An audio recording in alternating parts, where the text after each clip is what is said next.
So this is the newest build. Posted a bunch of pictures of this last week. Figured I'd do a quick video on it and, see if we can find this thing a home. So I'm going to give you the story of this build and play a little bit. This isn't going to be a super long video, but, when you're trying to get people to buy stuff from you, I think you got to show the goods, right?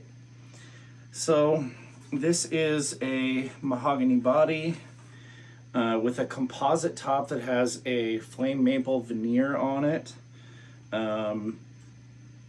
Full disclosure, the raw body itself I bought made already. I don't know where it came from. It's pretty good quality. The routing's good. The general build of it is very standard Fender. It's a good quality body. I really enjoy making guitars that look like they've seen some shit. So I stained this body with Crimson Guitars black and red that I mixed together, water-based stain. Stained the body. I did sort of it's almost like a black cherry thing on the back. And then I did a vinyl sealer over that, and then I did black lacquer and then cleared over the entire thing. And then I did some aging on it, cracked the lacquer, over sanded a little bit when I was doing the back. Just kind of giving it some cool character. I made this little control plate with volume here, typical three-way switch here, and a tone in the back.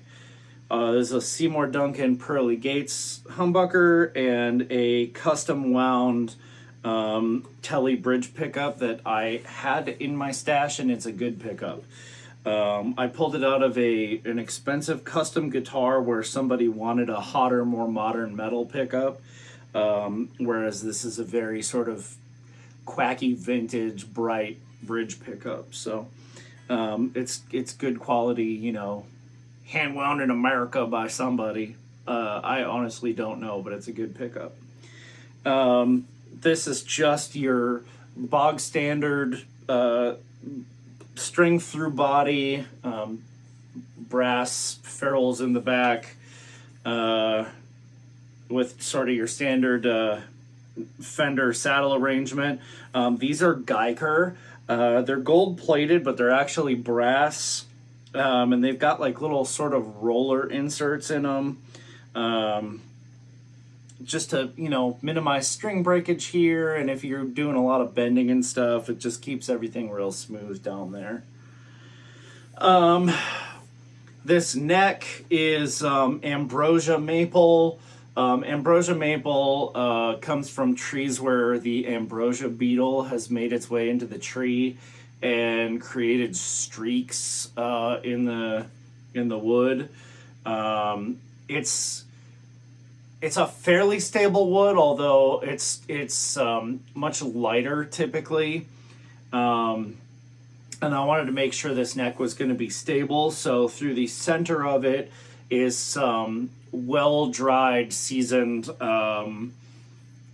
flame maple that I actually used in another build, and the neck is super stable. It's got just a plain maple fingerboard on it. It's got a two-way truss rod in it. Bone nut made from an antler from a deer here in Kansas that I made myself. Just some cool split post vintage tuners. Medium jumbo frets. They're kind of on the smaller side of medium jumbo.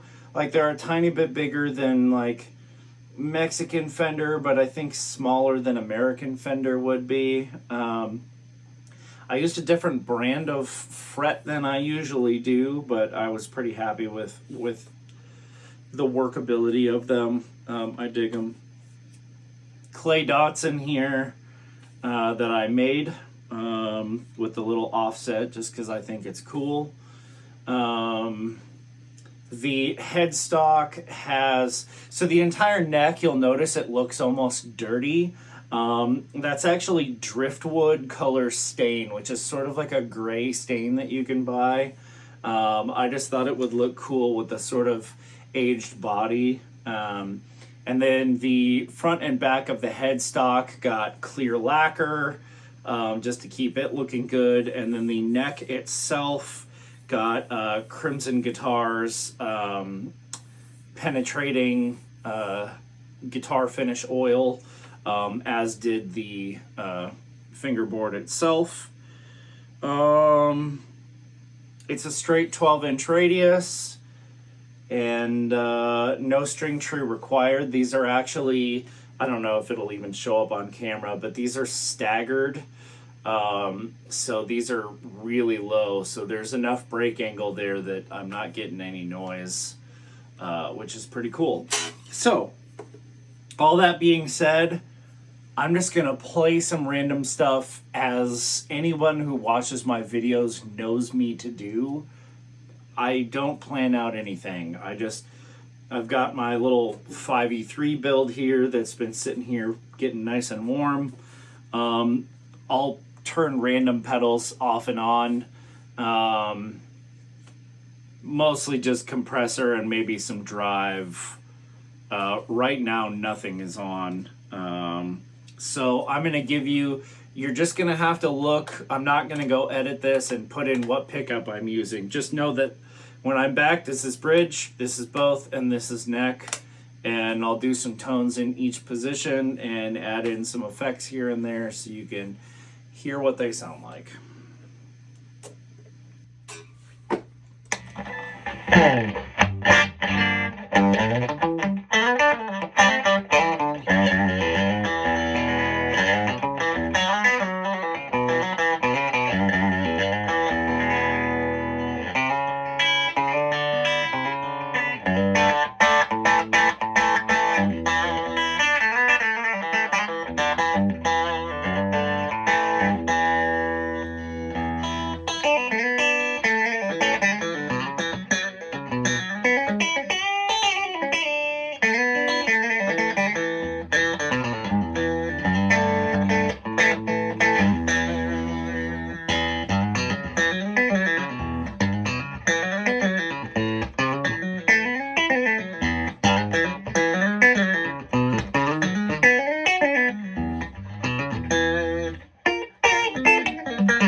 Definitely very country picker guitar, but it can kind of, you know, do whatever you need it to do, really. And I've got it set up and tuned to standard. I know not a lot of the people that I know, or not everybody that I know, plays in standard. Tune it down, put bigger strings on it, do whatever. I have it set up right now with 10 to 48s. These are Stringjoy signatures, the best strings on the fucking planet. It's got nice low action. It's easy to play. It's a very lively guitar. You just have to play it to know what that means.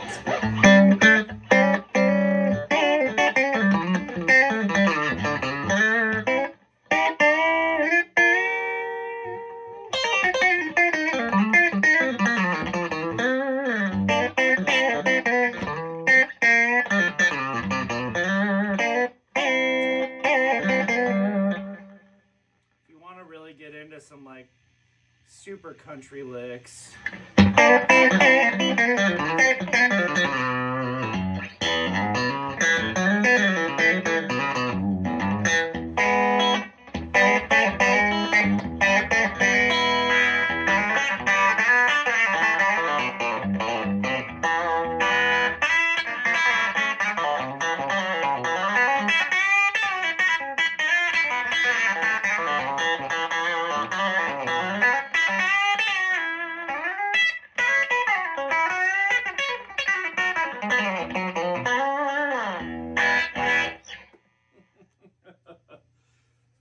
Anyway, this is a little ripper. I think you should buy it. So that's my sales pitch, and that's it. Peace, guys.